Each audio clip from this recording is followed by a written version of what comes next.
Got gun, Hulk left slot, Dixie left, Key left, Mercedes, wide chip, Ricky, Fever left, 75, Katie, Omaha. Quick, go ahead. Last play of the game. Who's going to win it? Luck rolling out to the right. Dumps it up to Donnie Avery. Go ahead, goal line. Touchdown. Touchdown. Touchdown. Touchdown. Hello, bonjour et bienvenue à tous dans l'épisode numéro 147 du podcast Jeune Actuel. Un matin très heureux de vous retrouver pour votre rendez-vous NFL du mardi. Nous allons bien sûr, comme d'habitude, débriefer tous les matchs NFL de la semaine. À ma gauche, Raphaël Masmejean. Bonjour Raphaël. Salut à tous. En face de moi, Raoul Villeroy. Hello.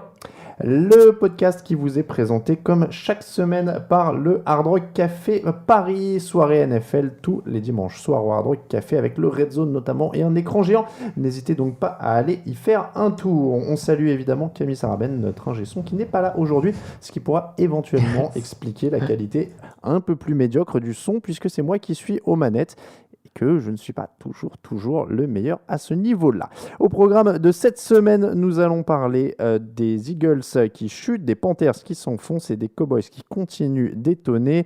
On va parler évidemment de tous les autres matchs de la semaine. On répondra à vos questions et on parlera du jeudi. C'est parti pour un nouveau podcast.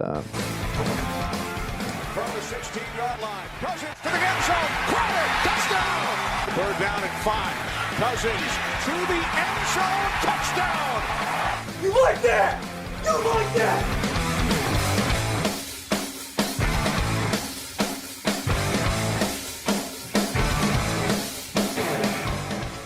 Eagles 20, Redskins 27, c'était le premier match de la semaine pour nous et notre match vedette, messieurs, les Redskins qui finalement s'imposent et qui renvoient un petit peu sur terre cette équipe de Philadelphie qui avait très bien commencé la saison. Carson Wentz 11 sur 22, 179 yards, 0 touchdown, 0 interception. Est-ce qu'il vous a déçu un peu pour une fois ? En fait, c'est pas forcément, alors c'est pas forcément sa faute, il était sur le terrain, hein, mais il a été plus malmené que lors des matchs précédents. Sa ligne offensive a plus pris qu'avant. Il a été peut-être moins tranquille comme il avait l'air sur les 4 premiers matchs. Et là, c'est sûr que c'est compliqué.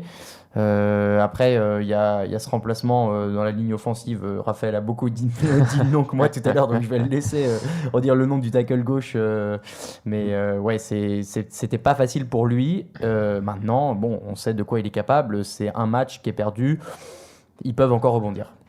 Ouais, je suis plutôt d'accord avec Raoul. Ils prennent vraiment, Carson Wentz en tout cas prend le bouillon à cause de la titularisation donc de Vataï et son nom de famille après est quelque chose comme Vatalalo, Palou, Papo. Bref, c'est pas pour me moquer, mais c'était assez compliqué à prononcer. Qui a permis aux Redskins, en tout cas la pression est venue vraiment de ce côté-là. Wentz a pris 2 sacs à cause de lui, plusieurs pressions. Donc forcément, c'était le premier match où il prenait un pass rush comme ça sur la tête. Il a été moins précis du coup. Mais en même temps, je trouve qu'il a quand même continué à montrer quelques passes de talent, comme il l'a montré depuis le début de la saison. Je pense notamment une passe qu'il fait pour Matthews dans un espace vraiment très serré à un moment du match. Voilà, et malgré ça, malgré un quarterback rookie qui gère son premier match sous la pression, ils ne perdent que de 5 points face aux Redskins, qui est en playoff l'an dernier, qui ont plus pas de base, mais qui ont plus de conscience de leur collectif comparé à ces Eagles-là. Donc ça me paraît pas tragique, c'est embêtant, mais en même temps, les Eagles, en début de saison, étaient peut-être pas non plus donnés à ce niveau-là, donc ça reste pas si grave.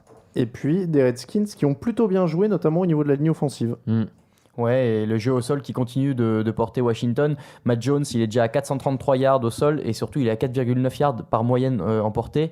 C'est un des très bons coureurs de ce début de saison NFL. Pour moi, c'est le MVP d'Atlanta pas du tout, de Washington. Non mais je confonds les rouges et les oiseaux d'un côté ou de l'autre. Non mais voilà, c'est le MVP de Washington depuis ce début de saison, c'est lui qui fait avancer. Et moi il y a un truc que je note aussi avec les Redskins, c'est les dynamiques de victoire l'an dernier, c'est ce qui les a poussés et ce qui les a portés à la première place de la division. Là ils enchaînent les victoires, ils prennent la confiance. C'est pas la meilleure équipe, c'est pas le meilleur quarterback, mais quand ça marche et quand ça veut bien marcher, ça peut donner des victoires sympas. Matt Jones, tu l'as dit, il est à 135 yards carrément au sol sur ce match, en 16 courses seulement, ce qui est plutôt pas mal. Kirk Cousins, 18 sur 34, 263 yards de touchdown, une interception. Tu fais toujours la grimace quand on parle de Kirk Cousins. Non, Raphaël. mais parce que ce qu'on voit depuis le début de saison, je dis, il est toujours mi-figue, mi-raisin, quoi. Il fait quelques bonnes passes, mais dans l'ensemble, il est quand même pas hyper impressionnant. Il est très très bien protégé par sa ligne offensive, et notamment les deux tackles Trent Williams et Morgan Moses, qui le protègent vraiment très bien.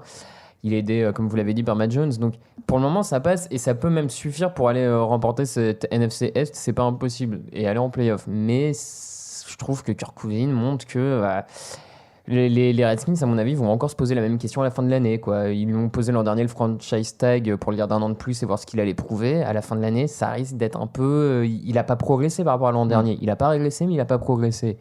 Voilà, ça reste un peu compliqué, quoi. Après, ils n'ont pas l'air de baser non plus leur succès sur Kirk Cousins. Il y a eu une bonne défense aussi dans ce match. Ils ont quand même été largement après Carson Wentz. Ils l'ont saqué, que je te dise pas de bêtises, 5 fois. Voilà. Donc il y a eu 5 sacs. Ryan Kerrigan a été très bon. Donc il s'est passé quand même des bonnes choses dans l'ensemble pour cette équipe de Washington. Donc ça aussi c'est peut-être rassurant. Alors qu'au début de la saison, et on va parler des autres après, à un moment ils étaient avec les Panthers où on disait c'est les deux équipes qui étaient en playoff l'année dernière et puis ils sont en train de couler, etc. Si on nous avait dit que c'était les Redskins qui allaient gagner tous leurs matchs suivants et les Panthers qui allaient continuer à s'enfoncer, on aurait rigolé. On l'aurait pas cru. C'est vrai.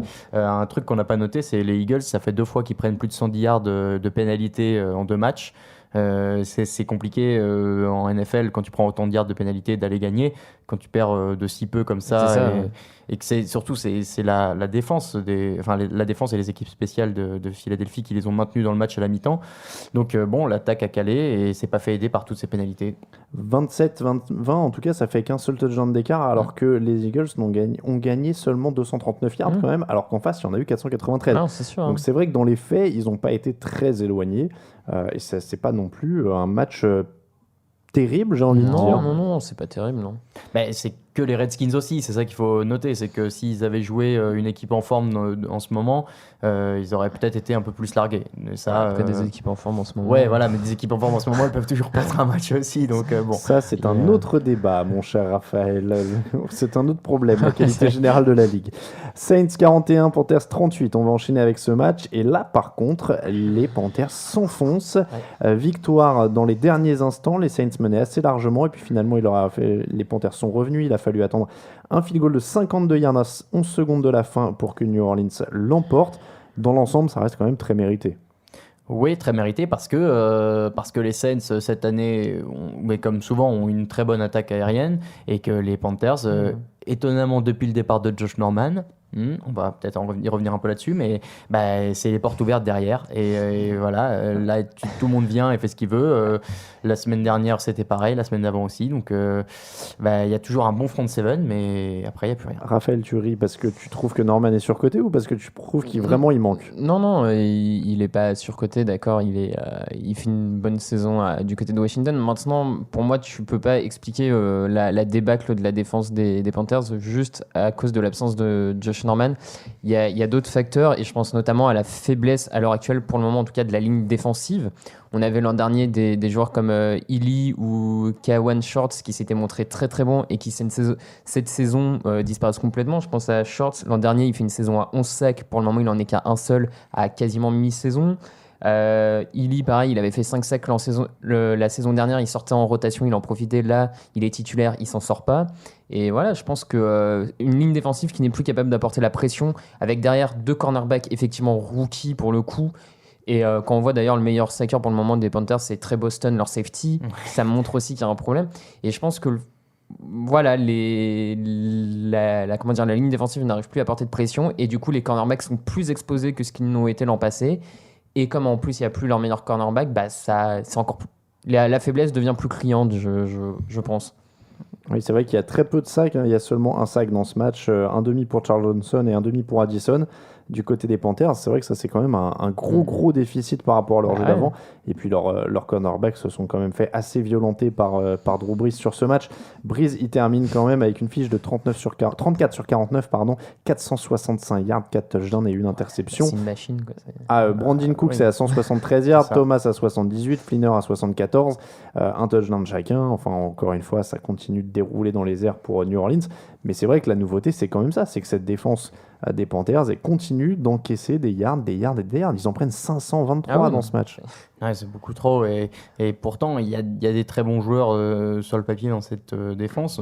Surtout au poste. Enfin, ils ont probablement l'un des meilleurs corps de linebacker avec Luke Kuechly et Thomas Davis. Mais... Thomas Davis et même Shaq Thompson qui est vraiment bon. Ouais, en plus. Ouais, mais le problème, c'est que du coup, les trois linebackers se retrouvent assez esselés là pour le coup, avec une ligne défensive devant qui fait plus le taf et des cornerbacks qui font plus le taf. Et tout bon linebacker peut pas non plus tout défendre. Et les Saints qui gagnent ce genre de match comme ils savent le faire, en fait, dès que Drew Brees a la possibilité d'aller marquer 40 points, il le fait de toute façon et ça gagne, quoi.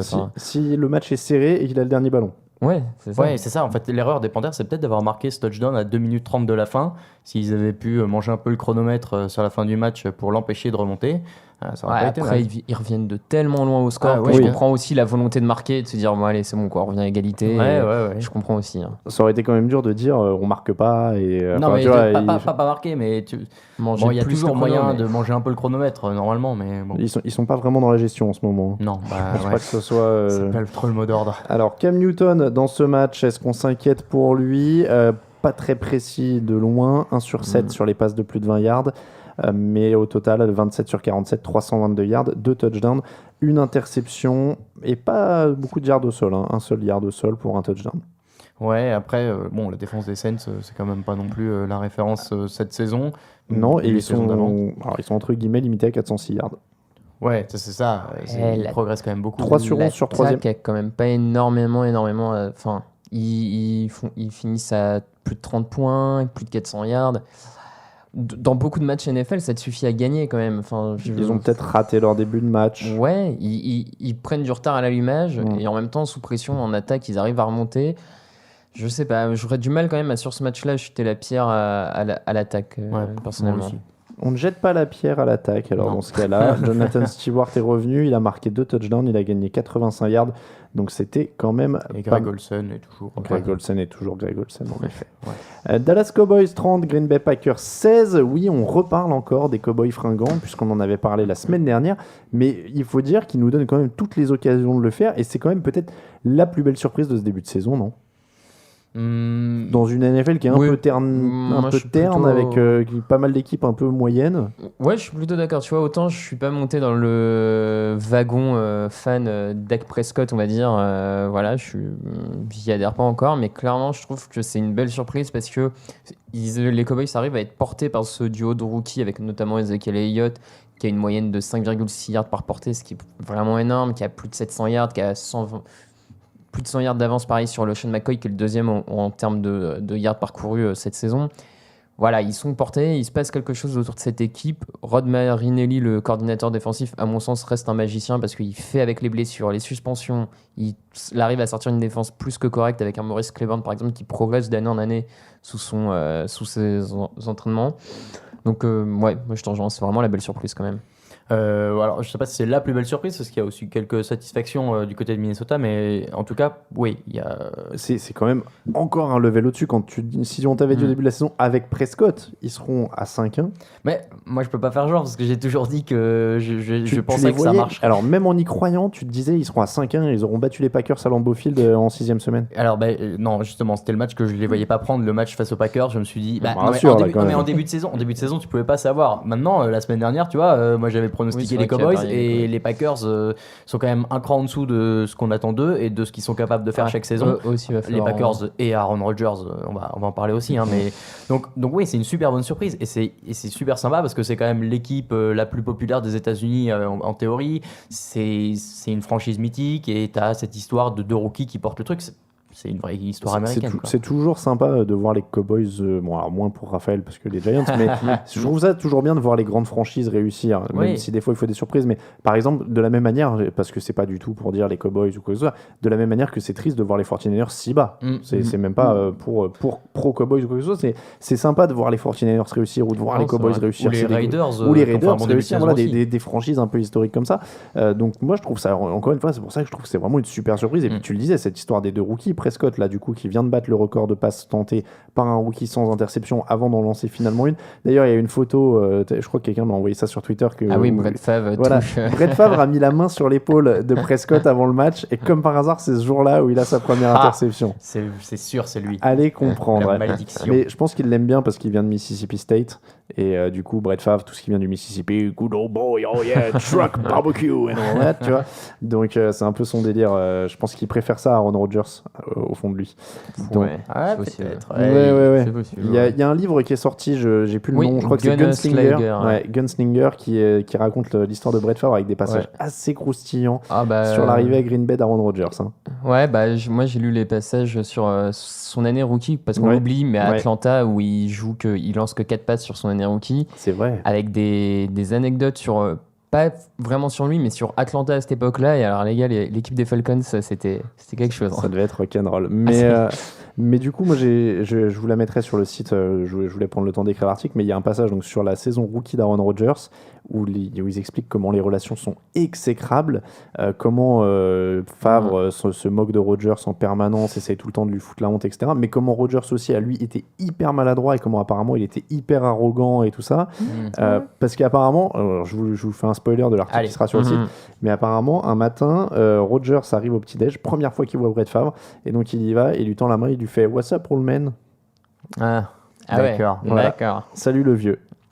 Donc l'autre apparemment l'a jamais digéré et ça a été la guerre ouverte pendant et donc il y a d'autres anecdotes comme ça où il disait que Rodgers était très bon même s'il faisait des erreurs, était très bon mais voulait montrer qu'il était le meilleur, le plus intelligent, etc. Et donc était même dans les réunions de position, etc. ou d'attaque tout le temps au premier rang à lever la main pour donner toutes les réponses et il disait que même Donald Driver à un moment l'avait pris à part en disant on sait que t'es intelligent, maintenant tais-toi.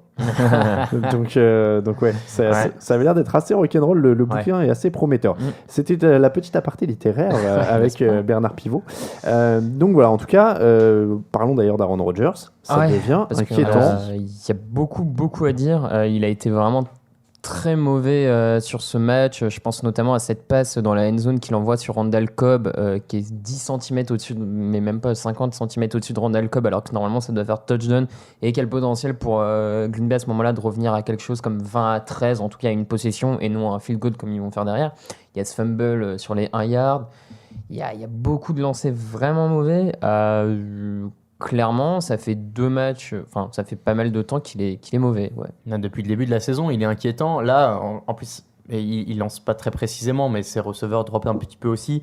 Et c'est compliqué. Il y a d'autres points négatifs à Green Bay. La défense au sol qui était la meilleure de la ligue avant le match. Attends, elle est la meilleure de la ligue avant le match. Elle laisse. Elle prend 157 yards d'Ezekiel Elliott. Voilà, ok, il est en forme et il est sur les bases d'un record et tout ce que tu veux. Mais tu sais qu'il est là quand même. Donc tu mets le jeu en place pour le contrer. Et manifestement, ça n'a pas été le cas. Ou alors s'ils ont essayé, ils ont clairement pas réussi. Donc il y a plusieurs problèmes à Green Bay et Aaron Rodgers en est un parce qu'on sait qu'il est bien meilleur que ça, mais j'ai l'impression que ça fait un an quand même. Hein.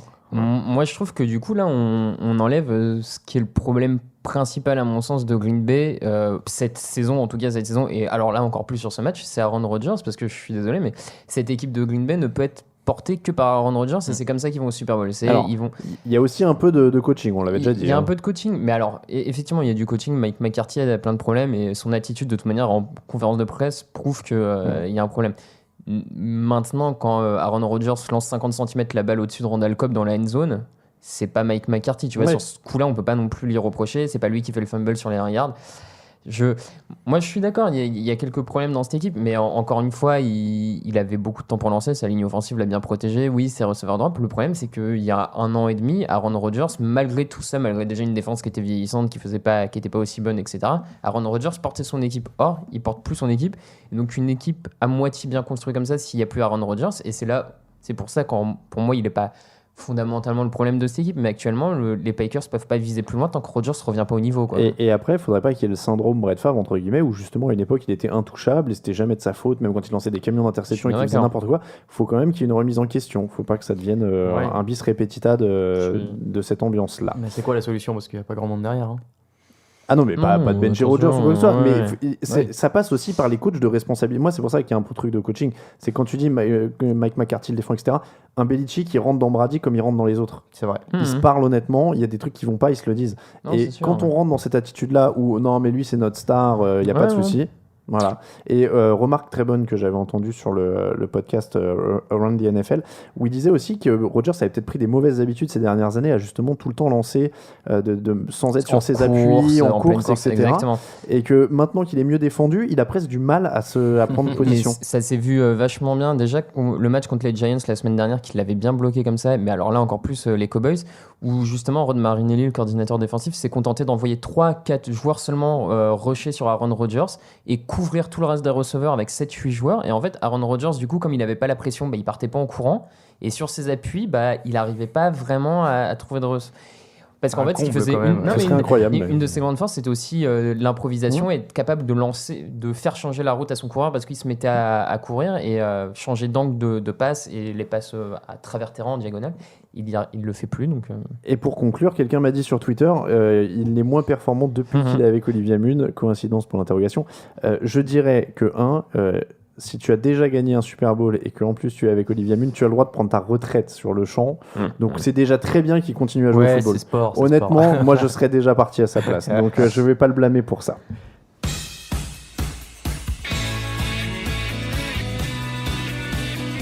You play to win the game. Hello?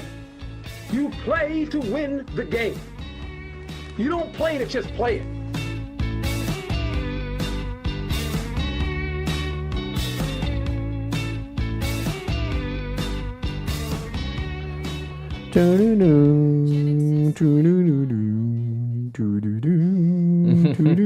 Excusez-moi.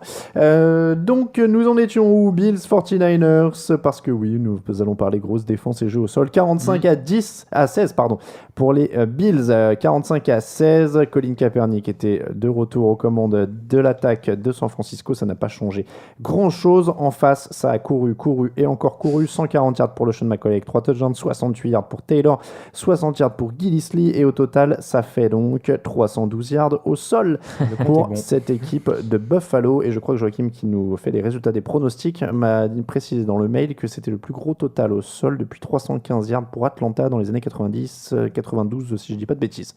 Donc du gros jeu au sol, pas sexy selon Rex Ryan, mais diablement efficace.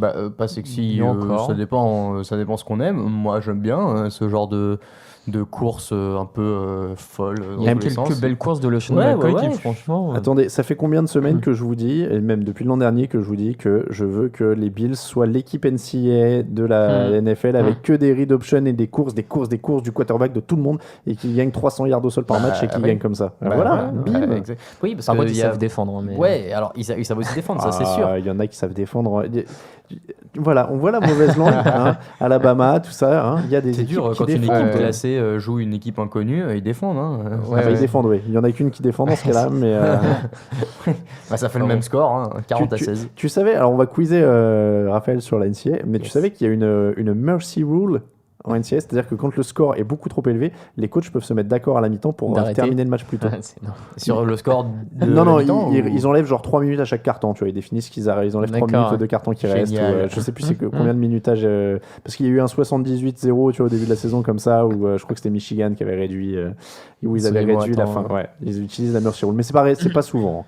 C'est pas souvent, même pour les gros cartons, ils l'utilisent pas souvent. Faudrait que les Chargers fassent ça en NFL. C'était l'instant NCAA. Comme ça, ils pourraient arrêter le match avant de se faire remonter. C'est un autre délire, en effet. Donc, on disait que les Bills, ça court. Tyrod Taylor, il est à 17 sur 26, 179 yards de touchdown, du coup, parce qu'il a pas beaucoup à lancer. C'est plutôt pas mal. Alors, est-ce qu'ils peuvent aller loin comme ça? Ils sont à 4-2, maintenant ils sont remontés. Est-ce que le jour où ils affrontent une vraie défense contre la course, ils vont pas mettre 3 points dans le match, parce que du coup c'est très bien là, les 49ers malheureusement il y a tellement de blessés et une mauvaise gestion un peu aussi que ça prend l'eau quand ça court de partout, mais le jour où ils affrontent un Philadelphie, un Green Bay qui est théoriquement la meilleure défense, comment ils font, parce que c'est compliqué aussi, donc oui ça peut marcher si c'est pas la force de l'adversaire. Ouais, effectivement, ça peut marcher. Ça sera peut-être bloqué de temps en temps. Après, ils ont l'avantage d'avoir une défense qui, pour le moment, peut aller aussi bloquer l'attaque adverse et le faire plutôt bien. Avec surtout, je trouve vraiment ce qui m'a surpris dans cette équipe des Bills cette saison, enfin pour le moment, c'est cette escouade de linebackers revenus un peu d'entre nulle part et qui sort une saison. Je pense notamment à Lorenzo Alexander qui jusque-là a fait 5 ou 6 franchises dans la ligue, qui a toujours été remplaçant et qui là, après 6 matchs, on est déjà à 8 sacs, 3 fumbles forcés. À 33 ans, le mec sort de tu ne sais où. Pareil, Zach Brown qui est actuellement le deuxième meilleur plaqueur de la ligue, qui a 28 ans, qui pareil a fait pas mal de franchises, était toujours remplaçant. Enfin, ils ont vraiment des mecs qui sont en train de faire leur saison de l'année, et forcément dans une défense qui avait déjà une bonne ligne défensive et des bons cornerbacks, avoir en plus du coup là les linebackers qui font la meilleure saison de leur vie. Bah ça donne cette impression de costaud et que les Bills vont être emmerdants à jouer, quoi. Enfin, Colin Kaepernick, quelle vulgarité. Colin Kaepernick, 13 sur 29, 187 yards, 1 touchdown, 3 sacs. C'était un peu mieux que Blaine Gabbert. ouais, je trouve. Oui, c'est un peu mieux maintenant. Meilleur coureur, mais il y a toujours de... Oui, ils l'ont fait courir un peu parce qu'on sait que c'est ça qu'il sait faire. 66 yards en 8 courses. Ouais, voilà, mais le problème est plus profond pour les 49ers, que ce soit Kaepernick ou Gabbert ou n'importe quel quarterback C'est qu'il y a personne. moyen. Non, mais c'était squad Non, mais de tu vois, receveurs. n'importe quel quarterback moyen, il n'y a personne derrière, donc c'est... Le mieux noté par Pro Football Focus cette semaine, c'est Quinton Patton. Non, mais Il est à combien? Il a 74,2 Non, mais sur 100. C'est pas vraiment, leur escouade de receveurs est d'une tristesse avec Jeremy Curley en tête d'affiche. Enfin, c'est compliqué aussi, je veux dire. Il y a un moment, Torrey Smith, Quinton Patton, Vance McDonald, ouais, Rod Torrey Streeter, Smith, c'est quand Jeremy même, Carley, c'est les receveurs. Torrey Smith, j'ai l'impression que ces un belles peu années sont compliqué. déjà derrière lui. 3 réceptions, 76 yards, 1 touchdown sur ce match. Non, mais bien. C'est celui qui a les plus grosses stats. Ouais, c'est la plus grosse stat, mais tu vois, il a C'est que 3. compliqué. Enfin, c'est compliqué. Non, mais il y a comme rien escouade dans cette de- il y a- c'est- Et puis le jeu au sol, c'est très irrégulier. Hein. Carlos Hyde, Ouais. c'est quand il veut. Ouais, je te trouve un peu dur. Je pense Voilà, vraiment là, il est tombé sur une grosse défense et que c'était pas si. Je sais pas, je serais Ouais, pas aussi mais dur. Franchement, il n'y a rien dans cette équipe. Est-ce qu'il va Il y a tenir plus- toute non, la mais- saison? Non, mais il va... Il n'y a plus rien, et moi c'est la question que je me posais avant l'émission, c'est est-ce que c'est la plus grosse dégringolade entre une participation au Super Bowl et on est quoi, 3 ans après là? C'était 2012, donc c'est 3 saisons, ouais. 3 saisons après. Et on peut même dire 2 parce que l'an dernier c'était déjà ça. J'ai rarement vu une équipe se casser la tronche aussi vite, mais et aussi dur. Parce qu'il y en a qui ratent il y en a qui ratent les playoffs l'année d'après, mais voilà, là ils ont tout perdu, il n'y a plus rien dans l'effectif, mais- il n'y a plus de coach, il n'y a plus de... Bah, c'est depuis que Jim Harbaugh est parti. Bien sûr. C'est Mais tout. c'est- Le gars c'est- tenait tout le monde. Mais Là, personne ne les tient. Le front office a tout détruit. Ouais.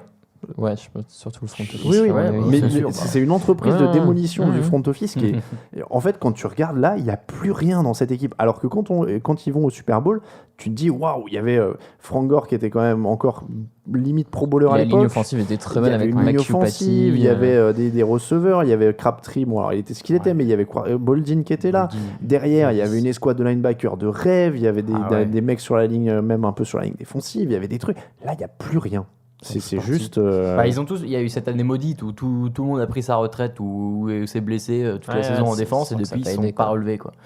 Donc ouais, c'est difficile et c'est triste, c'est ce qu'on disait tout à l'heure, c'est de voir une équipe comme ça, historique, se péter la gueule. Les meilleurs joueurs défensifs selon Pro Football Focus dans cette équipe sur ce match, c'est Truman Brock, Arik Armstead, Quinton Dyle, DeForest Buckner et Keith Razor.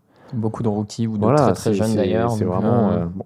J'aime bien parce que du coup, je regarde les noms et je découvre qu'il y a quelqu'un qui s'appelle. Il y a un défenseur qui s'appelle Léger Douzable chez les Bills.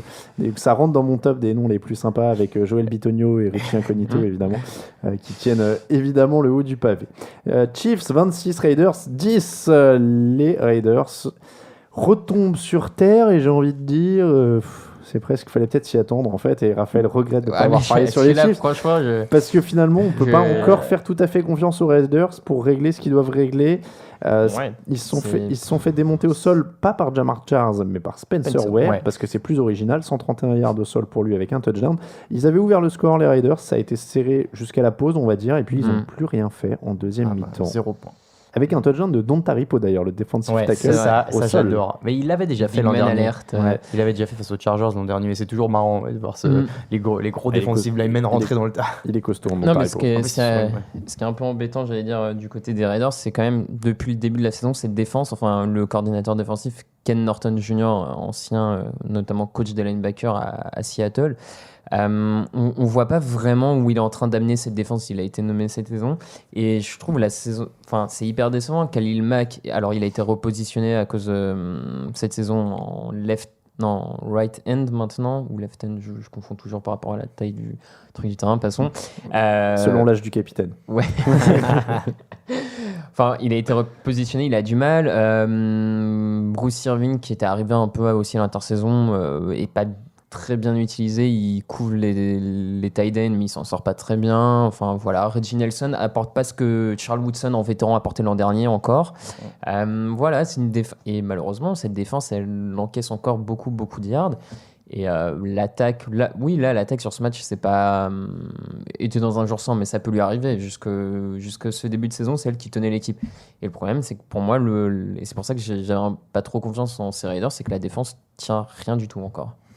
Ouais, rien. Mais l'attaque est pas mauvaise. C'est juste que là, la défense des Chiefs, en l'occurrence, a sorti, je le trouve, son meilleur match depuis le début de la saison. Ils avaient été un peu en dessous par rapport à ce qu'on sait, ce dont on les sait capables.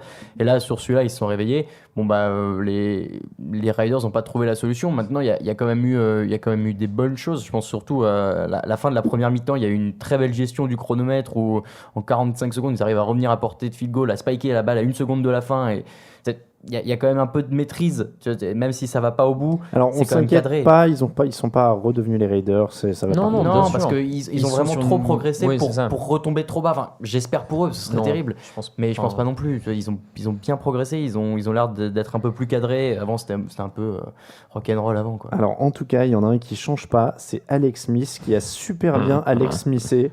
C'est-à-dire qu'il a fait un 19/22 et 224 yards, c'est du Alex Smith. Un peu plus longue ces passes parce que du coup c'est une moyenne de 10 yards à peu près par passe. C'est déjà un peu plus long que d'habitude. C'est beaucoup. Il était en mode YOLO, j'ai envie de dire. Mais qui du coup change pas non plus, j'ai envie de dire, c'est Andy Reid qu'on est maintenant à 16-2 après une bye week en victoire, 16 victoires, 2 défaites et voilà, Andy Reid. Alors, j'ai la stat précise de Pro Football Focus si tu veux. La distance moyenne de sa cible à Alex Smith sur les passes qu'il a réussi, c'était 6,8 yards. Oula. Le reste, il y a du yard after catch. Un duel de division, il y avait de l'intensité. Donc voilà, c'était du Alex Smith pur jus. Alors du coup, quand d'habitude il a 5 ou 6 yards de moyenne, c'est que... Non mais c'est pour ça, moi, parce qu'on m'a fait la même avec Keskinum, des gens m'ont envoyé sur Twitter la stat. Ouais, mais t'as vu, il a un super pourcentage de passes complétées et tout. Non mais... Franchement, si c'est en dessous des passes, en dessous de 10 yards et qu'il fait que distribuer ou faire des screen passes et tout, ça veut rien dire. C'est très bien, mais la preuve derrière, il faut aller chercher un drive et le mec se fait intercepter. On en parlera dans un autre truc, mais bon.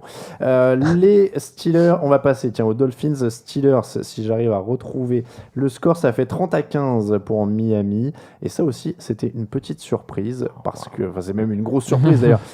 Alors ça, c'est le vrai match Steelers. C'est vrai qu'ils en ont de temps en temps.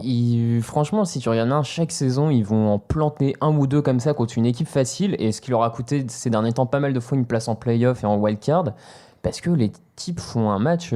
Oui, mais la différence est que cette année, je les avais mis dans un combiné pour assurer le coup. Merci à eux. Ouais, je fais la même. Ouais, pareil. Ils m'ont flingué tous les combinés. Non, mais voilà, ils ont dû flinguer tous les survival picks. Bon, après, j'avais mis les Falcons, donc ça m'a... Ouais, on a dû faire le même combiné. J'avais mis Falcons, j'en avais fait un à 4. J'avais mis Falcons, Patriots, Steelers et Jaguars. Donc les Jaguars étaient passés à la dernière seconde, les Patriots c'était bon, eux ils se loupent complètement et voilà, j'étais riche, sinon je faisais même pas cette émission aujourd'hui si ça s'était passé. T'avais acheté un hélicoptère. Je crois que j'avais mis 10 € de mise et ça rapportait 87 si je gagnais. Voilà, j'avais fait YOLO aussi, j'étais en mode Alex Smith. Donc nous disions les Steelers qui se ratent comme souvent et comme ils sont capables de le faire en tout cas, c'est pour ça que c'est toujours dur à analyser pour les Steelers. En plus là du coup il y a la blessure de Ben Roethlisberger encore une fois. 19/34, 189 yards, un touchdown, 2 interceptions pour Roethlisberger, déchirure du ménisque, opération à venir, 2-3 semaines d'absence. C'est Darius Howard-Bell en meilleur coureur avec une course pour 60 yards. Le'Veon Bell en a 10 pour 53 yards, mais ils ont été assez vite distancés puisqu'ils ont été menés à la pause. Je sais pas. Ils étaient menés 3 fois à 9 et 1-7. Enfin bon, ils étaient menés de plus de 10 points. Voilà, et je retiens 2. Moi, ce qui m'inquiète, c'est qu'on a perdu D'Angelo Williams, qui était, je trouve, le meilleur joueur, enfin un des meilleurs joueurs offensifs du début de la saison chez les Steelers. Et là, avec le retour de Le'Veon Bell, on l'utilise beaucoup moins. On l'utilise plus non plus à la passe. Là, il a été ciblé 0 fois dans le match, alors qu'il avait fait des belles performances dans les airs sur les premiers matchs. Est-ce que le retour de Le'Veon Bell finalement l'a pas un peu inhibé et comme Bell est pas en forme, ça avance pas. T'as toujours Antonio Brown, mais T'es dur parce que Bell est à 10 courses pour 53 yards, ça fait 5,3 yards par course et il a 6 réceptions pour 55 yards. ouais, mais on attend. Il fait des trucs quand même. Ouais, encore une fois, tu vois, j'ai les chiffres de Williams en tête, c'était 130 yards en cumulé sur les premiers matchs. Donc Ouais, après il y a des jours avec et des jours sans aussi. Là, il passe complètement au travers. Le Williams, c'est pas non plus sur tous les matchs pleins. Enfin, le Bell en fait un beau quand il revient. Bon, ça s'équilibre. Ça s'équilibre à ce niveau. On va dire que c'est un match sans. Allez. Pour les Dolphins, est-ce qu'il y a un espoir ou pas? Ils ont Jay Ajayi qui est à 25 courses, 204 yards et 2 touchdowns. Il a marché sur Pittsburgh. Ouais, c'est difficile à dire. Alors, déjà, il faut aussi noter que c'est la première fois que la ligne offensive est complète chez les Dolphins. Non, mais parce que ça change. T'as raison. Parce que Tannehill est pas saqué une seule fois et Ajayi.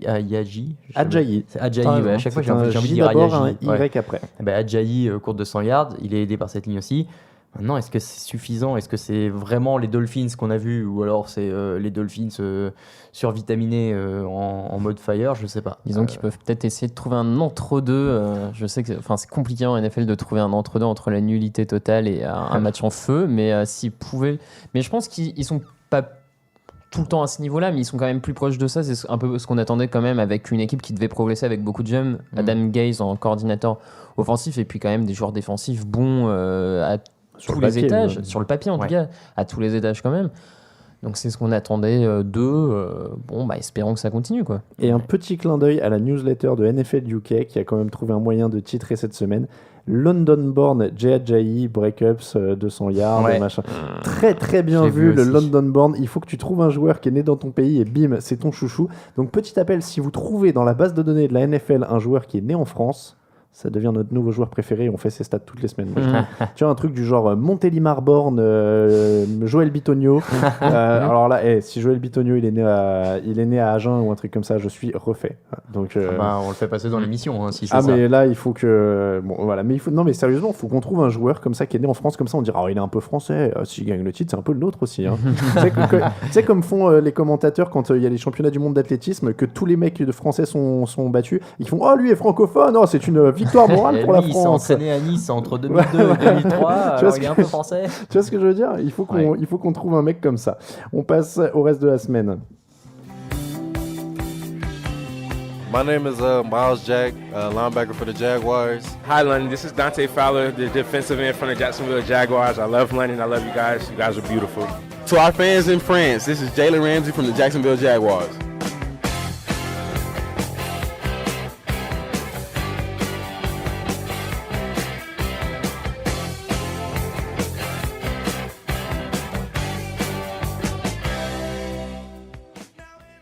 J'ai oublié de remettre le micro. C'est mieux. Hein. Ouais, voilà, c'est mieux. Mais c'est pas grave, vous avez eu la fin des clashs, c'est toujours bien les clashs. Et ça rappelle qu'il y a un match à Londres déjà dès la semaine prochaine. Ça revient. Et en plus, qui y va Nous deux. C'est vous deux. Ouais. C'est vous deux. Ça devait être moi avec Raphaël et puis j'ai dû laisser ma place au dernier moment. J'ai volé la place d'Alain et j'en suis ravi. Voilà. On sera tous à l'étranger. C'est dimanche. C'est vrai. Voilà. On vous fera des petits Facebook Live depuis Twickenham. Ouais, c'est ça. On va essayer. Et moi, je vous ferai un live report from Houston, Texas. Oh, nice. Tu vas aller scouter le stade du Super Bowl. Je sais pas si je vais avoir le temps, mais je vais scouter les Houston Rockets. Messieurs, passons donc aux autres matchs de la semaine. San Diego Chargers 21, Denver Broncos 13. Donc là, forcément, on laisse la place à Raoul. Ouais, non, parce que moi, je suis plus du tout fan des Chargers. Enfin, mais alors, t'es fan de qui? Non. Est-ce qu'on lance un truc, une équipe pour Raoul, par exemple? Je sais pas, j'ai un hashtag une équipe pour Raoul. J'ai un t-shirt des Texans aujourd'hui, mais je suis pas particulièrement fan des Texans. Ah ouais, toi, tu voyages parce que t'avais les Broncos la dernière fois. Le but, c'est d'avoir un t-shirt de toutes les équipes. D'accord.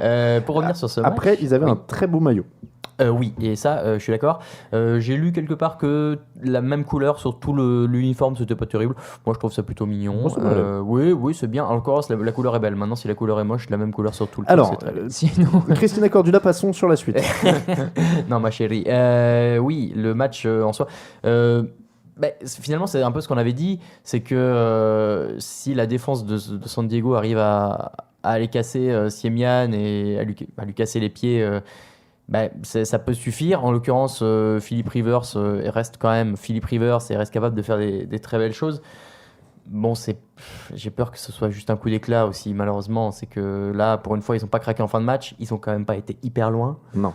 On s'est dit que quand il y a l'onside kick, tu te dis qu'il va forcément y avoir moyen pour que les Broncos égalisent. Bon, finalement, non. Après, c'est pas foufou, hein. 265 yards pour les Chargers, 304 pour les Broncos. Est-ce qu'on voit pas tout simplement les limites du système de jeu sans quarterback de Denver ? Parce que Trevor Siemian a lancé 50 passes.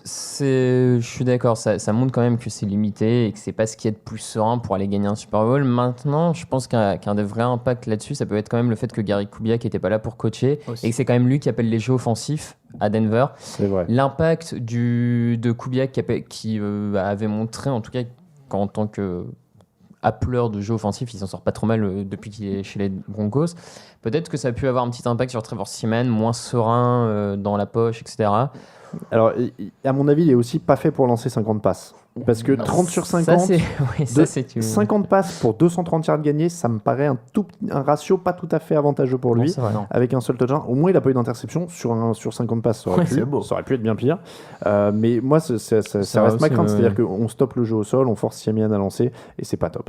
Et même avec Kubiak, je suis pas sûr que ça passera crème tous les jours. C'est pire sans lui, mais c'est pas forcément la recette du bonheur. Et tant qu'à faire, les maillots des Broncos étaient pas mal aussi en orange, même si là, pour le coup, il manquait peut-être un pantalon blanc pour contraster ou un pantalon bleu, quelque chose dans le genre. C'était le point fashion. Jacksonville Jaguars 17, Chicago Bears 16. Incroyable, finalement. Les Jaguars, tout est possible. Quelle déprime. Arrhenius Ben est sorti de sa tanière. Le mec était un deuxième choix de draft des Buccaneers, je crois, et il y a une éternité. Donc il n'avait pas marqué de touchdown. Attendez, je vais vous ressortir la stat pendant que vous me parlez de ce match. Non, mais qu'est-ce que tu veux dire ? J'ai été quand même assez déçu par l'impact mis par les Jaguars qui sortaient d'une bye week que t'attends du coup peut-être un peu plus préparé, un peu plus frais, et qui ont fait une première mi-temps, mais d'une faiblesse...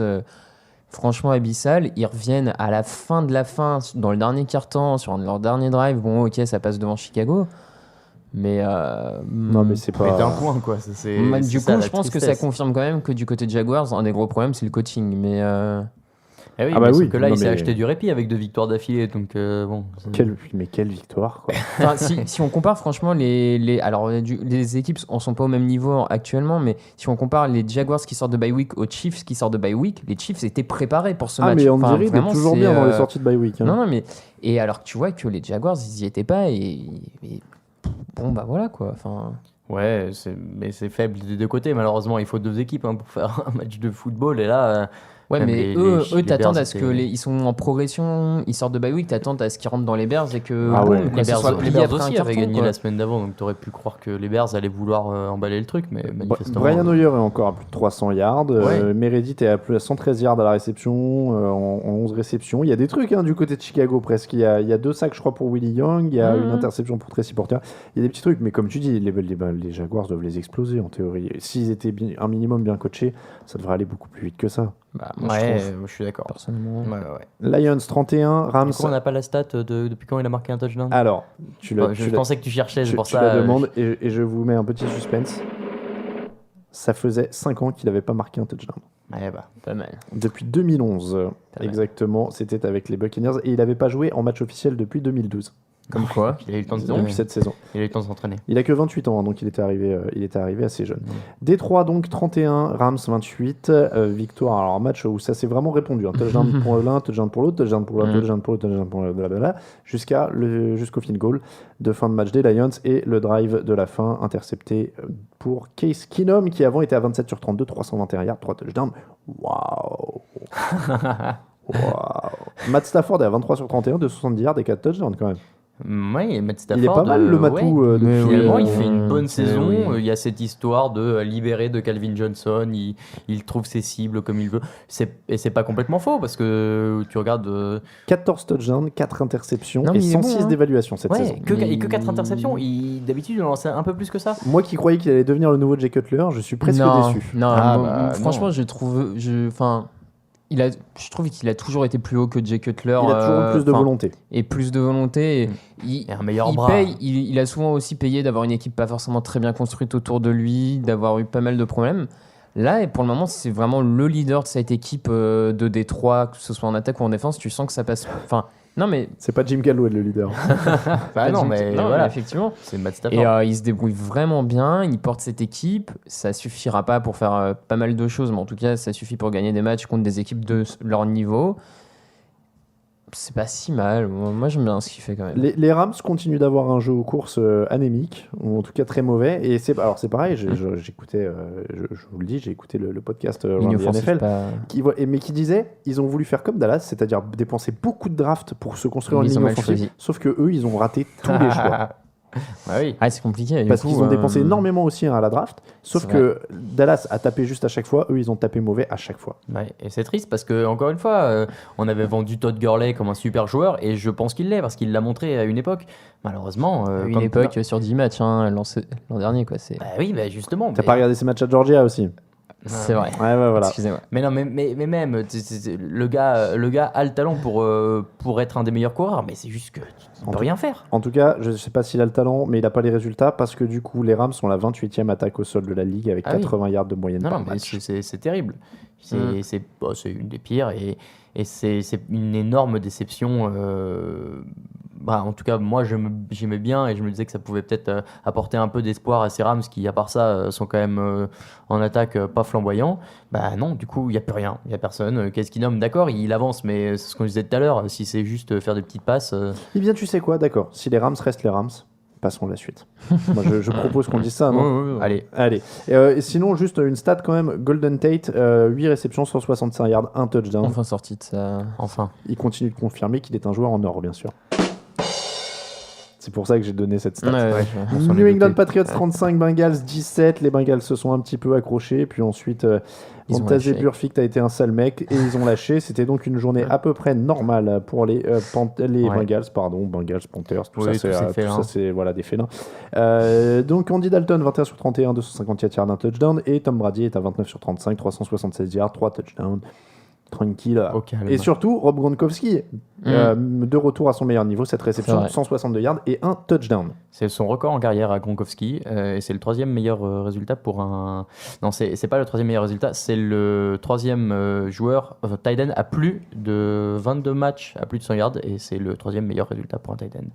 Voilà, c'était l'instant stat avec Raoul Villeroy. C'était l'instant stat en effet. Merci beaucoup Raoul. Donc beaucoup d'autres choses à dire. Est-ce qu'on s'inquiète pour... On va pas épiloguer sur les Patriots, ça déroule. Ouais. Est-ce que les Bengals, ça commence à être inquiétant ou pas? Parce que mine de rien, ils Ils tombent sont à à 2 victoires, 2-4, 4 ouais. défaites. Allez, Ouais. quel est leur seul avantage? C'est d'être dans une division AFC Nord qui est pas gagnée d'avance pour les Steelers avec notamment la blessure de Big Ben, on sait jamais. Ça c'est annuel.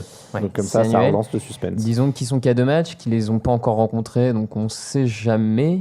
Et que dit le sondage touchdownactu.com sur qui va remporter la FC Nord? Parce C'est que une c'était la grande question du lundi soir. très bonne question mon cher et nous allons en parler justement avec le match Ravens-Giants qui va me laisser Ah, le temps de excellent. chercher le résultat Excellent. du sondage. Donc, pour finir avec les Bengals, malheureusement, le jeu au sol, je C'est le trouve, jeu au sol, ouais. Ouais, le jeu au sol qui était une de leurs grandes forces avec cette menace à deux têtes de Giovanni Bernard et Jeremy Hill finalement est un peu Disparaît complètement. est un peu Et disparu. D'ailleurs, Marvin Lewis qui a dit de Hugh Jackson, son ancien coordinateur offensif parti, il lui a dit il me manque énormément. Et ouais. Et ça se remarque en un, effet. être, un être vous manque et tout est Il aurait pu dire aussi au propriétaire des Bengals c'est moi que vous auriez dû virer, regardez-lui. Ça aurait été aussi Vous auriez efficace. peut-être gagné un match de playoff. Giants 27, Ravens 23, Odell Beckham Jr. Show. Et là, Raphaël est aux anges. Je l'ai vu tweeter quand même, messieurs, dames, 13. Voilà, il a juste tweeté 13. 8, quel réceptions, 222 yards, 2 touchdowns et je ne sais combien de câlins au poteau des Au filet. C'est son nouveau jeu. Ça, ouais, c'est bon. C'est pas le truc Allez, le plus fin au bout d'un moment, mais... c'est passons, mais non, sur le terrain, voilà, c'est un peu ce qu'on attendait quand même de lui depuis le début de saison, être capable de sortir des gros jeux comme ça. Et là, sur ce match, c'est clairement lui qui porte l'attaque des Giants, avec notamment sur cette 4e tentative en dernier quart-temps où il parcourt du coup 66 yards et qui fait gagner le match aux Giants. Donc non, c'est bien parce qu'enfin, cette équipe des Giants reprend vie un peu en attaque. Même Eli Manning était quand même meilleur que la semaine d'avant. Ça peut être un peu un match tournant pour les Giants parce que la défense continue, moi je trouve, à être correcte. Après, ils bénéficient d'une équipe des Ravens chez qui il y avait pas mal de blessés, que ce soit sur la ligne offensive. Même Jimmy Smith, leur cornerback titulaire, est sorti en cours de match. Donc tout ça, ça aide un peu bien sûr les Giants.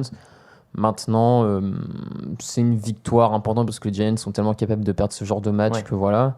Ce que j'allais dire, c'est que d'habitude, ces matchs-là, ils les perdent un peu là. C'est ce que je pensais. Ça va être un match un peu raccro entre ces deux équipes-là qui sont des vétérans un peu du haut niveau NFL. Et bon, bah voilà, heureusement, ça passe pour les Giants. Maintenant, ça se joue quand même pas à grand-chose. Non, ça joue. Non, c'est pour ça qu'il faut pas non plus être totalement serein. Ça joue pas à grand-chose, mais ça permet aux Giants de revenir à un bilan équilibré avant d'affronter les Rams à Londres, qui est un match abordable. Notamment l'an dernier, ils les ont rencontrés, ils les avaient vraiment massacrés avec Odell Beckham qui avait fait pareil un énorme match. Donc voilà, ils peuvent derrière être en bye week à 4-3 parce qu'ils rencontrent les Rams. C'est pas beau, mais c'est encore en course, quoi. Donc, oui, ça, de toute façon. Et alors, je te vois sourire. Est-ce que tu as vu le résultat du sondage ou c'était complètement autre chose Steelers. Ah, voilà. J'ai un syndrome de la tourette AFC Nord. C'est-à-dire que des fois, je prononce des noms d'équipes AFC Nord au hasard. 58% pour les Steelers, 21% pour les Ravens, 13% pour les Bengals et 7% de petits trolls qui ont voté Browns. C'est beaucoup, 7% de On vous a vu, les petits coquins. On n'aurait pas dû mettre les Browns dans le choix. 60 votes sur 810. Hein. On vous a vu, les petits trolls. Les Ravens, du coup, je vous écoutais pas, hein, je vais pas mentir. Vous en avez dit un mot. Voilà. Les Ravens, qu'est-ce qu'on a à dire ? Beaucoup d'absents. L'attaque, malgré le changement de coordinateur offensif qui n'est pas encore au niveau. Si vous avez dit, je vous crois, on va pas répéter, hein, les autres gens écoutaient, je pense. Tennessee Titans 28, Cleveland Browns 26, on parlait des Browns, tiens, justement, pour nos amis les petits trolls qui pensent qu'ils vont gagner, bah, pour la peine, on va en parler, tiens, on va parler en détail. Pour vous. Parlons un petit peu de leur ligne défensive et égrenons joueur par joueur, tu sais, le mec qui fait la punition terrible. Je voudrais les qualités et les défauts de chaque joueur de la ligne défensive des Browns. Non, bon, les Titans ont gagné, Mariota a pas trop mal joué. Ouais, ce match il était nul, hein. Personne n'a envie d'en parler sérieusement. C'est terrible. Même Mariota il fait ses stats, mais je le trouve encore une fois pas très bon. Enfin, le nombre de passes qu'il balance à hauteur des genoux de ses receveurs, et du coup les receveurs peuvent pas faire de yards après la réception.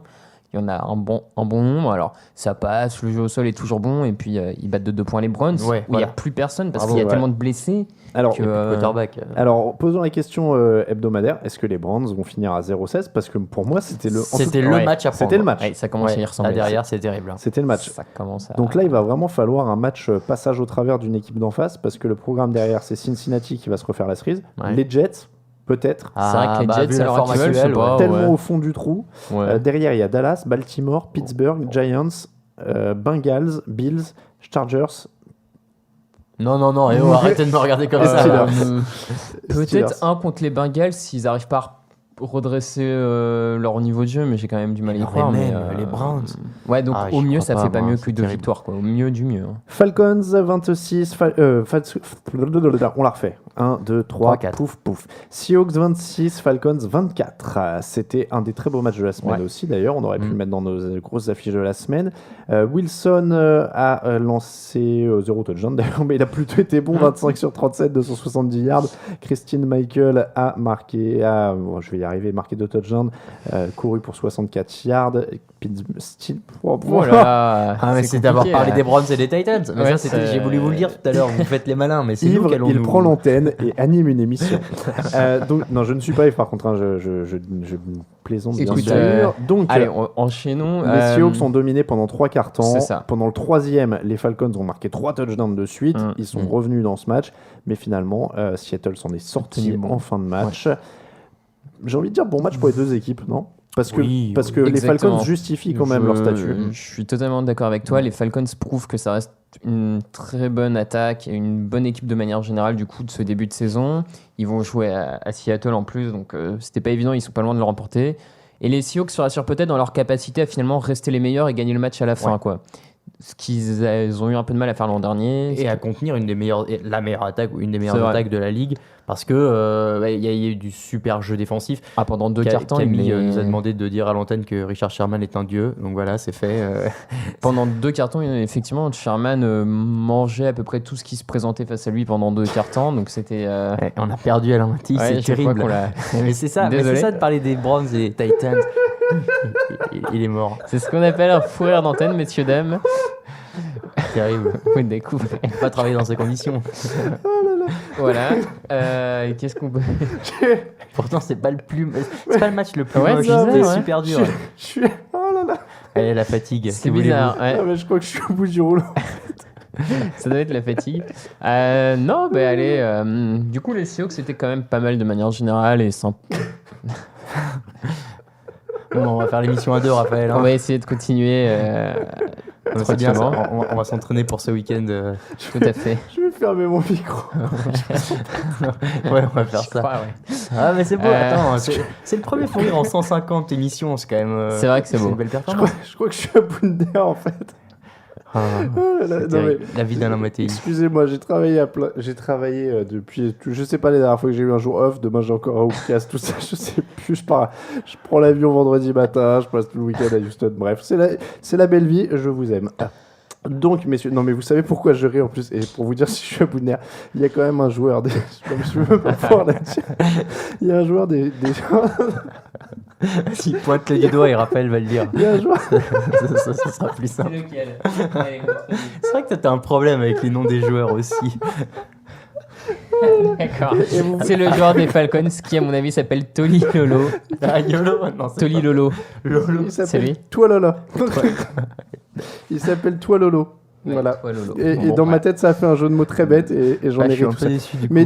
Mais parce que j'imaginais quelqu'un qui le pointait du doigt et qui disait « toi Lola !» Tu vois, pour l'appeler. Voilà. Ah non, mais c'est bête, je suis vraiment à bout de nerfs et donc je pleure de rire, excusez-moi.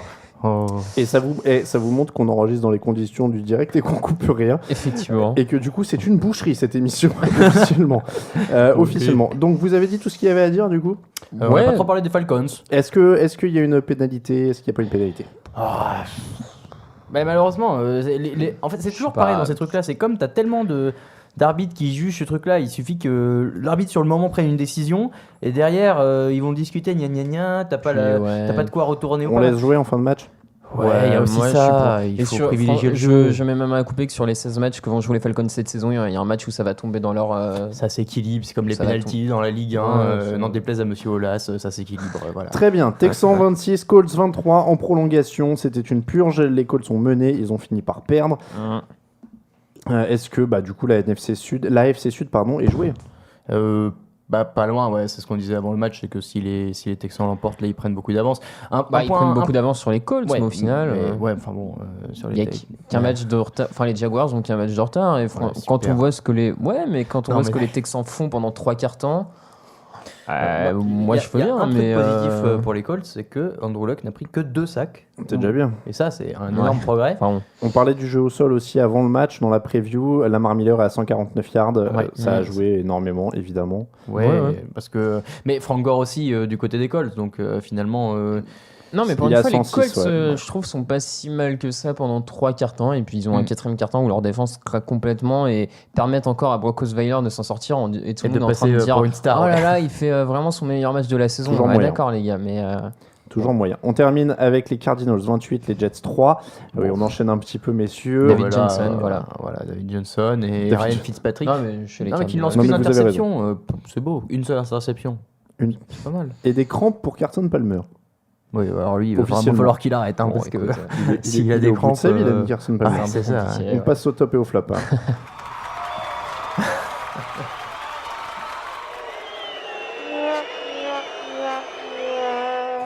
Les tops et les flops de la semaine, on enchaîne. Raoul. Le top, moi, c'est Odell Beckham Jr. Parce qu'on l'a beaucoup critiqué, on l'a beaucoup pointé du doigt, qu'il était pas bon, qu'il faisait des bêtises hors terrain et tout.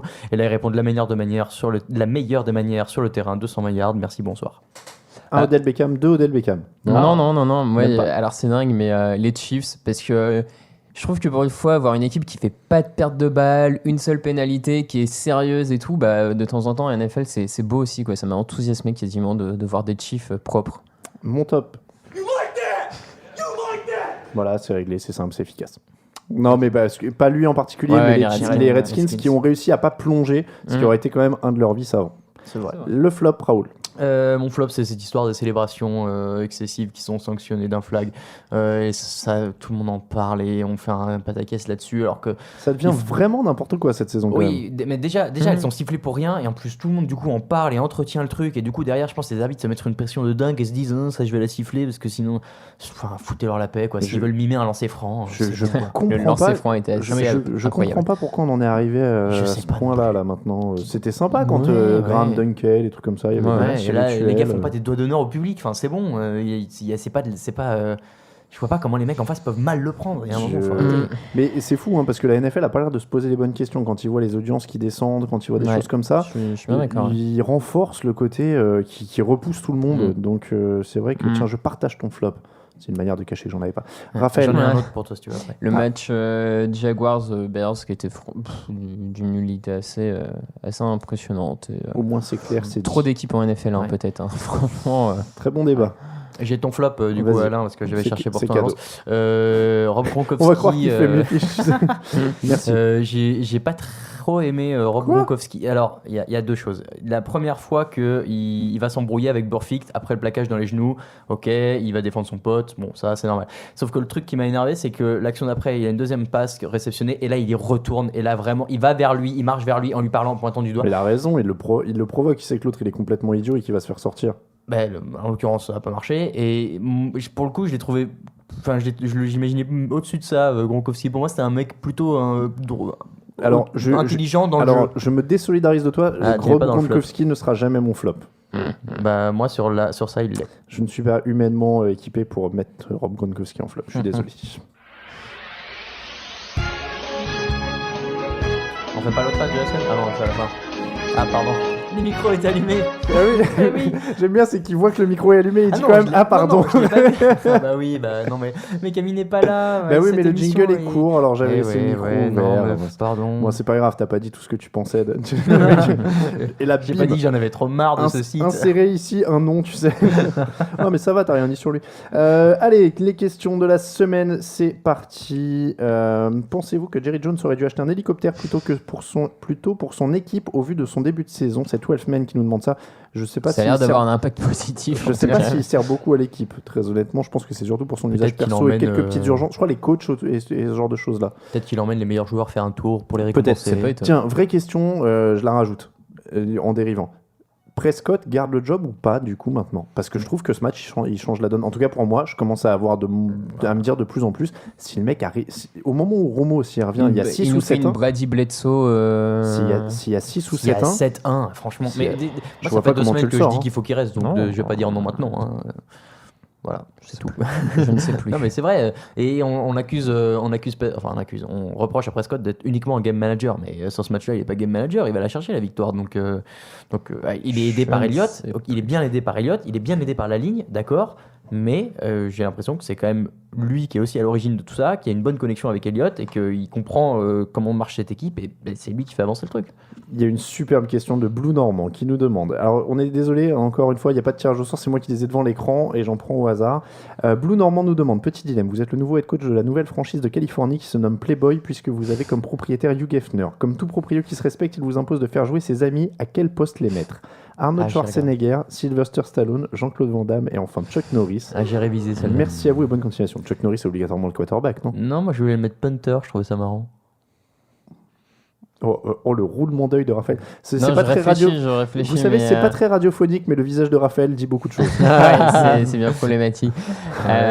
Non, mais si, je trouve marrant l'idée de mettre Chuck Norris à un poste complètement absurde. Moi, justement, je le mets quarterback parce qu'il peut tout faire. Je sais pas. Non, j'aurais bien vu les 4 en lineman et puis tu te mets derrière et t'avances derrière eux. Moi, je mets Schwarzenegger et Stallone sur la ligne, Van Damme en coureur et Norris au quarterback. Il peut tout faire. Ouais. Ça me paraît pas mal. Très bien. Alors, c'est Gerfo de Montauban qui nous dit salut à tous. Est-ce que vous ne trouvez pas que cette année toutes les équipes sont mauvaises sauf les Pats? Bien entendu. Est-ce que ce n'est pas dû au niveau des quarterbacks qui est moyen sauf les rookies? Toutes les équipes sont pas mauvaises, elles sont irrégulières. Après, il y a des équipes qui sont mauvaises et d'autres qui sont. Est-ce qu'elles sont irrégulières? Est-ce que la compétition est bonne? Est-ce que. Le niveau général est Il y a- pas fou. Il n'y a pas d'équipe qui mais, domine. Les Vikings. En dehors des Patriots et des Vikings jusque-là. Ouais. Parce que là, ils sont en bye week, donc on les oublie un peu. bien ouais, sûr. ouais. Jusque-là. Non, Est-ce que tu vois, c'est lié le au- problème, c'est que les c'est- Steelers c'est perdent, forcément quoi. lié un peu au quarterback. Enfin, C'est vrai. moi, je trouve qu'il y a quand même. Il y a 5-6 très très bons quarterbacks et le reste, c'est d'un match à l'autre. Quoi. Ça se... Ouais, t'en as d'autres, c'est jamais. Hein. Oui, c'est ça en plus. Jamais. Il me semble qu'à une époque, il y avait un peu plus de bons quarterbacks que ça. Mais, J'ai l'impression aussi qu'il y avait plus de mais je sais franchise pas si quarterback. c'est, Après, le recul adoucit tout. Ouais, hein. c'est ça. Ouais, c'est mais pour ça attends, parce que aussi, qui hein. de très important a pris sa retraite à part Manning au poste de quarterback Non, mais là, t'as raison. C'est pas. C'est juste que les très bons ont un peu baissé aussi. Mm. Tu vois, je pense à Matt Ryan, pas Matt Ryan, à Carson Palmer. À une époque, il était bien meilleur que ça. Joe Flacco Joe est Flacco moins aussi a été intéressant. meilleur. Eli Manning est moins. Kaepernick a été un Super Bowl, maintenant il est pas Alors très bon. justement, tiens, Sens Kika qui nous demande bonjour à tous, au vu des performances de Rodgers, Breeze, Roethlisberger ou encore Ryan, il me semble que la hiérarchie des quarterbacks se trouve un peu chamboulée. Pourriez-vous nous faire un top 5 des quarterbacks en NFL après ces 6 premières semaines de compétition? Alors ça c'est intéressant parce que Je trouve aussi. sur ces 6 semaines, tu peux pas mettre Brady parce qu'il a fait que 2 matchs. Si, tu peux le mettre. Sur les 2 matchs, il je sais- y a même pas de discussion. Je sais pas. Moi, je trouve ça un Brady, peu. Il est, Matt il est revenu Ryan. en 2 semaines, il a montré qu'il est là. donc. Pour moi, le top 5, ce serait Brady. Enfin, Ryan. pas forcément dans l'ordre, hein, mais Brady, Matt Ryan, Matthew Stafford, Russell Wilson et Rivers. Tu mets pas Dak Prescott. Non, Non, pas encore quand même. clairement pas. Tu mets Russell- Rivers devant Dak Russell Prescott. Wilson. Ah, largement. Rivers, Oui. c'est lui qui va chercher les matchs et tout. Russell Wilson? Ouais, c'est ce que j'ai dit. Ouais, Pardon. Wilson Ah oui, dans Wilson, les 5. il a dit, ouais. Ouais, Stafford, depuis ce début de saison, sur ouais, ces 6 matchs, Stafford, ouais, pour je moi, suis est un d'accord. des meilleurs quarterbacks de la ligne. Hein. Stafford, je suis d'accord. Je suis en train de regarder le calendrier de la semaine prochaine Et pour être sûr d'oublier personne. Bradford, non. Non. Ah, Un Non. peu derrière, Non, quand non, même. derrière. ouais, Derrière. je suis d'accord, il est derrière. Bon. Peut-être Roethlisberger aussi, tiens. Je sais pas. Moi, je vais être comme toi, je crois. Non, mais comme je toi. suis d'accord. Donc, tu as dit Brady, Ryan, Stafford, Wilson Wilson et Rivers.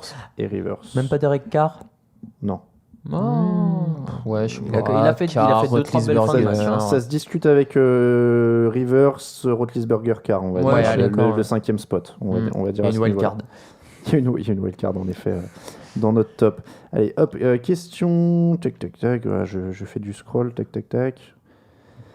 Alors, on vous confie les clés des Bears jusqu'à la fin de la saison. Quels sont les 3 changements que vous opérez pour rectifier les nombreuses erreurs que nous subissons et qui nous font défaut? C'est Rob Bears qui nous demande ça. quarterback. C'est incroyable. Quarterback d'abord. et Un puis quarterback. après, au niveau du backfield défensif, peut-être un corner ou un safety en plus d'un vrai bon niveau. Le jeu au sol de. Oh non, il est bon. ouais, John Howard, là, le rookie, est vraiment. Moi, je le trouve plutôt pas mal. Ouais. La ligne, hein, de toute façon, tu renforces toujours les lignes dans ces cas-là aussi un peu. La ligne défensive, La ouais, peut-être ligne un défensive, gros ouais, pass ça manque un peu de rusher, pass rush. Ouais.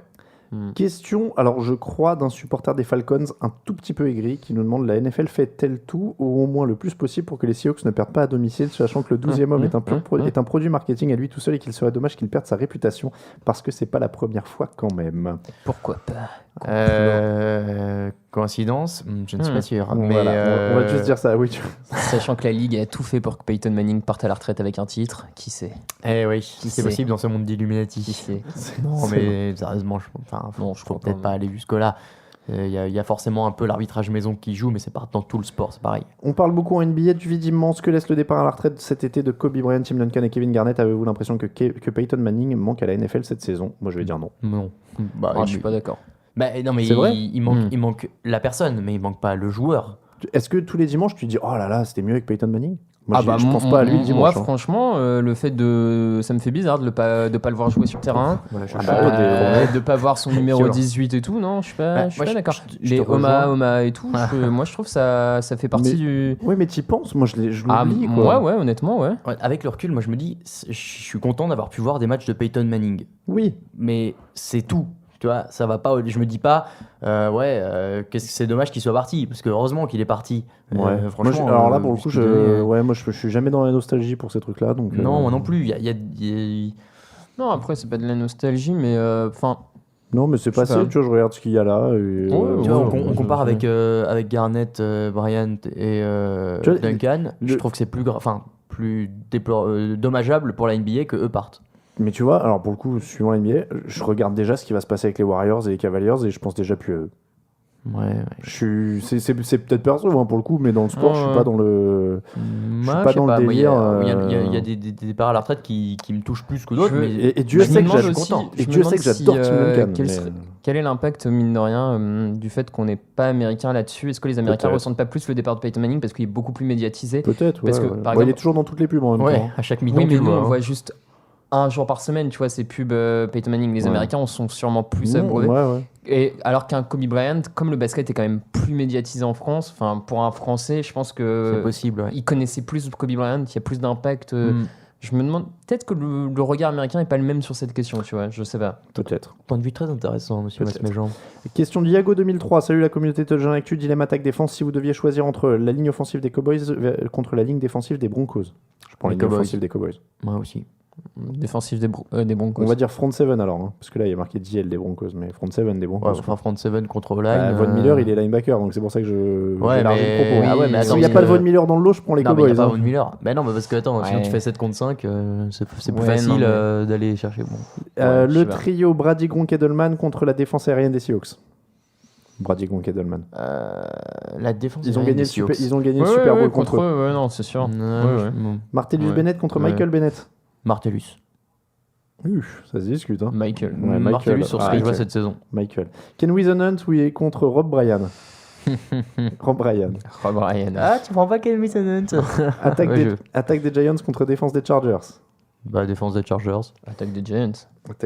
Allez. Super. Trudette nous demande une proposition de gage pour les pronos, faire tout un podcast en utilisant que des termes de football québécois, des touchés, des verges, des quarts arrière et autres repêchages. Là, je suis carrément prêt. Raoul, il a vécu un an. Raoul, il a vécu un an au Canada, donc c'est de la triche. Sinon, est-ce que les Steelers ont encore une chance d'accrocher les playoffs sans Big Ben? Ça devrait durer que quelques semaines, donc ils ont l'habitude. C'est jouable pour eux. C'est vrai qu'ils ont l'habitude. Et encore une fois, la division est quand même homogénéisée. Dans un seul état. Non, mais tout le monde a perdu cette semaine, quoi. C'est vraiment un peu la Bérésina en AFC Nord. Qu'attendent les Rams pour tester Jared Goff? Parce que qu'est-ce qu'ils nomment? C'est pas l'assurance touriste quand même, c'est une question de Toko. Ça, toutes les semaines, on va se le demander. On va se le demander, surtout qu'on voit que Carson Wentz, même s'il perd, est quand même pas mauvais. Alors après, ça n'a rien à voir, mais c'est quand même le top 1 et 2 de la draft. Belge 48, quel head coach coordinateur se fera licencier en premier? Lequel vous vireriez en premier? Lequel est le plus gros arnaqueur? Belge, donc c'était question de Belge 48. Non mais on va rester sur les coachs. Pagano et Gus Bradley, ils auraient dû virer à Londres. Oui, je suis d'accord. Et puis on va en prendre une dernière si ça veut bien charger, ce qui n'a pas l'air d'être le cas. Tout va mal dans ce podcast. Mais non, tout va pas mal dans ce podcast. Qu'est-ce que tu dis? Alors attendez, je tourne un peu. Hello l'équipe Touchdown Actu. Tiens, allez, ça fait maintenant 2 saisons que je vous écoute et je suis super content de me mettre à jour dans mes transports du matin grâce à vous. C'est une question de The Manant. Bon transport à toi si nous sommes mercredi matin dans tes oreilles. Thème dilemma, être en conférence de presse avec Cam Newton suite à une défaite des Panthers ou rentrer dans la peau du filet d'entraînement des kickers des Giants. Conf de presse avec moi non, ça me plairait de faire des câlins à Odell Beckham. Bon, la conf de presse à la limite. Tiens, allez, bon allez, on va arrêter là pour les questions, on vous en prendra plus la semaine prochaine, on vous promet que ce sera encore mieux et plus pointu et avec plus de questions. En plus on aura Camille à la technique, ce sera encore plus simple. Non mais voilà, on en prendra encore plus. Et on passe au match du jeudi. Actu, analyse, résultat, toute l'actu de la NFL, c'est sur touchdownactu.com.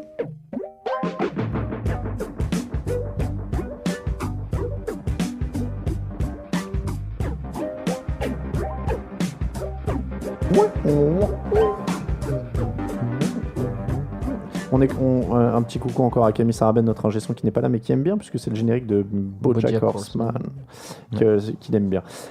Donc messieurs, le match du jeudi, la preview, c'est Packers qui reçoit les Bears pour un choc très très très très très classique de la division NFC. C'est pas le match le plus joué de l'histoire de la NFL. C'est très probable. C'est très probable. J'avais vu ça déjà l'an dernier, donc ça n'a pas dû changer depuis. Mais c'est très probable. Je vais même te trouver la stat. Ça doit être 180 de mémoire. Ou dans ces eaux-là. Tout ça pour dire que c'est un match classique. Et c'est quand même. Est-ce que c'est un test encore pour les Packers? Est-ce qu'il y a un danger? Parce qu'en théorie, ils sont censés les manger, mais. Ils sont censés en faire de la bouillie, mais ils sont censés, parce que sur ce début de saison. Mais alors, je vois Raphaël lever les yeux en disant ouais, mais quand même, c'est les Packers. Je me suis dit la même chose en préparant ce podcast. Je me suis dit quand même, c'est les Packers. Mais quand même, c'était les Packers aussi face aux Cowboys avec les rookies, et c'était les Packers aussi depuis le début de la saison qui ont failli perdre face aux Jaguars. Donc, bon, j'ai peur pour eux et j'ai du mal à m'imaginer les Packers éclatant facilement les Bears, alors que c'est tout à fait possible. Mais depuis 6 matchs, j'ai un problème avec les Packers. Je n'arrive plus à les voir gagner, et c'est un peu leur faute aussi parce qu'ils gagnent plus très bien. Raphaël, est-ce qu'ils se relancent? Moi, je pense que ça va être le match un peu vénère comme ils ont fait il y a 3 semaines. Le problème, c'est que c'est trop épisodique. Mais se relancer, je ne sais pas si ça les relancera pour la saison. Après, je pense qu'effectivement, ils ont quand même plus d'armes pour s'en sortir sur ce match, que ce soit en attaque ou en défense, face à une équipe des Bears qui est tout juste moyenne. Alors les Packers, ok, sont moyens aussi depuis ce début de saison, mais quand même, ils ont l'air d'être un peu meilleurs. Donc, en tout cas, tous les feux sont plutôt verts du côté Packers. Maintenant, comme dit Raoul, ça serait pas étonnant que ce soit un petit match serré dans le froid du Lambeau Field, quoi. Green Bay a la 10e défense de la ligue, statistiquement, en tout cas sur les yards, alors que Chicago était 11e, juste derrière. Ça faisait genre il y a un gros écart, hein, mais en fait non, ils sont 10 et 11e. Bon, en tout cas dans les faits, à Lambeau, en théorie, traditionnellement on voit les Packers, bien sûr, mais tu sais jamais. Alors, c'est l'instant trivia. Il y a eu combien de matchs entre ces deux équipes? 192. Ah, je t'ai passé pas loin. Mais qui a l'avantage? Est-ce qu'il y a des matchs nuls? Il y en a 6. Ah, tu vois, quand même. Donc, moi, je vais te dire les Packers, et je pense qu'ils ont gagné 90. Ah, bah non, c'est pas possible. Raphaël. Non, bah non, c'est faux, parce que s'ils ont gagné que 90. Moi, je vais dire avantage aux Bears, et qui en ont gagné 78. Mais non, c'est pas possible. Non, c'est pas possible. Il y a 192 matchs. C'est pas possible. 192. Ah oui, bah oui. C'est pour ça. Qu'est-ce qu'on est nul en maths? Ah ouais, je vais être super fort en maths. Heureusement qu'on est journaliste. Du coup, les Bears en ont gagné 103. Alors, c'est Chicago, 94-92. Et 6 matchs nuls. Ah, donc quand même. Hein. Voilà, c'était la minute culture. Et la minute affichage du niveau de mathématiques. Oh, la tristesse. Clairement, on voit qu'on n'a pas fait d'études de maths. Mais voilà, donc, et c'est les Bears qui ont gagné le dernier match, si je ne dis pas de bêtises. Voilà, c'était l'an dernier. Oui. Et la plus longue série de victoires dans cette série, donc on est dans les stats, elle est pour les Packers, qui avaient gagné 10 matchs de suite entre 94 et 98. C'est-à-dire qu'ils en ont gagné 5 d'affilée au Soldier Field, ça devait faire un petit peu mal aux Bears. Et les Bears, leur meilleur, c'est 8 de suite. Bon, c'était pas mal. Aussi, quand même. C'était pas mal aussi. C'est l'heure du 2-minute drill. Et ouais, depuis que j'ai retrouvé le générique, je le mets fort. Rex Ryan dit que les Bills jouent un football ennuyeux, qui est l'équipe la plus fun de la NFL. Bon, moi j'aime bien les Patriots. C'est pas. Je sais pas. Fun, c'est pas la première qui me serait venue. Ah si, là depuis 2 matchs quand même, moi, je trouve ça. C'est efficace, tu me diras, et c'est efficace et propre, donc c'est fun. Ouais, moi j'aime bien. Pensez-vous vraiment qu'on saura si les Raiders déménagent dans 6 à 9 mois? Est-ce que dans 6 mois on saura, tu veux dire? Ouais. On saura jamais. Moi j'ai l'impression que ça traîne. Clair. Demeco Ryans attaque les Texans en assurant que leur pelouse a contribué à sa blessure. Est-ce qu'il peut gagner? Si vous lisez les arguments sur le site, je trouve qu'il y a des bons arguments par rapport à certaines autres blessures, par rapport à la pelouse en elle-même, le fait qu'ils aient changé la pelouse juste après qu'il y ait eu la blessure de Jadevon Clowney, qui était un joueur à eux et qui était une star et que ça avait bougé. Je trouve qu'il a des arguments. Je suis pas trop sur ce genre de procès d'habitude, mais il est plutôt pas mal. Odell Beckham en fait-il trop avec les filets de kicker? Oui. Ouais, un poil. Jonathan Casillas va aussi en MMA. Est-ce qu'il va battre Greg Hardy? Je pense que Greg Hardy il est chaud à battre quand même. Trop de violence dans les yeux de Greg Hardy. C'est clair. Philip Rivers ne veut pas qu'on le plaigne, mais va-t-il jouer un jour un Super Bowl? C'était une question pour toi que tu te poses à toi-même. Non, malheureusement pas. Tu crois qu'il peut changer d'équipe en fin de carrière pour en accrocher un, genre Carson Palmer? Peut-être, mais on va pas le plaindre quand même. T'imagines Carson Palmer à la tête des Cardinals? Waouh. Philippe Rivers à la tête des Cardinals. Ça serait superbe, mais on va pas le plaindre, il a quand même incroyable. Et puis Ezekiel Elliott a vendu le plus de maillots depuis le début de la saison. Quel est le maillot qui manque à votre collection? Un truc un peu collector, genre Tim Thibault ou je suis pas très maillot. Johnny Manziel. Ah ouais, toi t'es dans le ou Aaron Hernandez.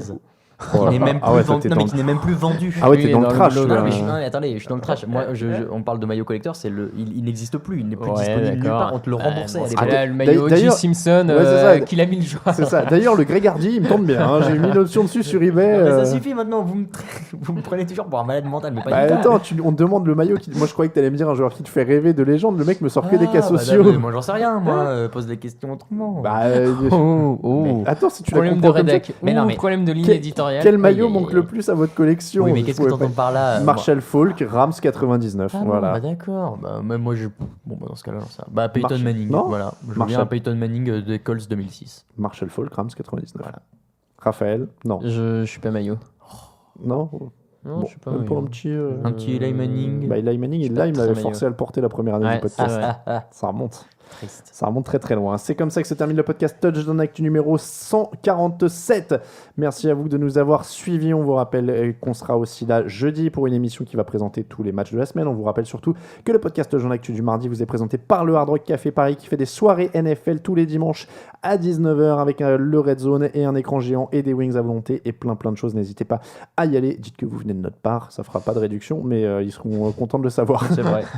Non mais voilà, n'hésitez pas à aller au Hard Rock. En tout cas, c'est un très bon partenaire à nous et on y sera évidemment le 8. Le puisque premier le est premier, c'est férié, férié. donc on est le mardi d'après. Donc c'est le 8. N'oubliez pas les soirées, les premiers mardis du mois, sauf le novembre où c'est férié, donc le 8. C'est fait beaucoup de trucs à se rappeler quand même. Mais bon, donc le 8 novembre. Le Twitter, @NFLActu, @RaoulVDG, @KamiSaraben qui n'est pas là, @Raphaël_TDA, @Alain Mattei. On remercie tous ceux qui donnent sur Tipeee, évidemment. On remercie aussi ceux qui laissent des commentaires sur iTunes, sur SoundCloud, sur YouTube. N'hésitez pas, voilà, on est à peu près partout où vous nous cherchez maintenant. Deezer, n'hésitez vraiment pas à nous chercher. On vous rappelle que toute l'actu de la NFL, c'est sur nflactu.com. On va vous souhaiter une bonne suite de semaine. Petite auto-promo, le Hoopcast, pour ceux qui aiment la NBA, reprend à partir de mercredi. Enfin, il est diffusé jeudi, on tourne mercredi. Avec un beau casting. Avec un nouveau casting, avec Georges Eddy notamment dans l'équipe. Donc n'hésitez pas à venir jeter une oreille à ça. Alors attendez, je vais baisser un petit peu avant de lancer mon intro parce que J'aime ce que je vois. sinon je vous dis qu'on va devenir sourd. Voilà, donc on a à peu près 10 secondes d'intro. On va vous souhaiter une très bonne semaine à tous. On vous dit à jeudi. Ciao, ciao tout le monde.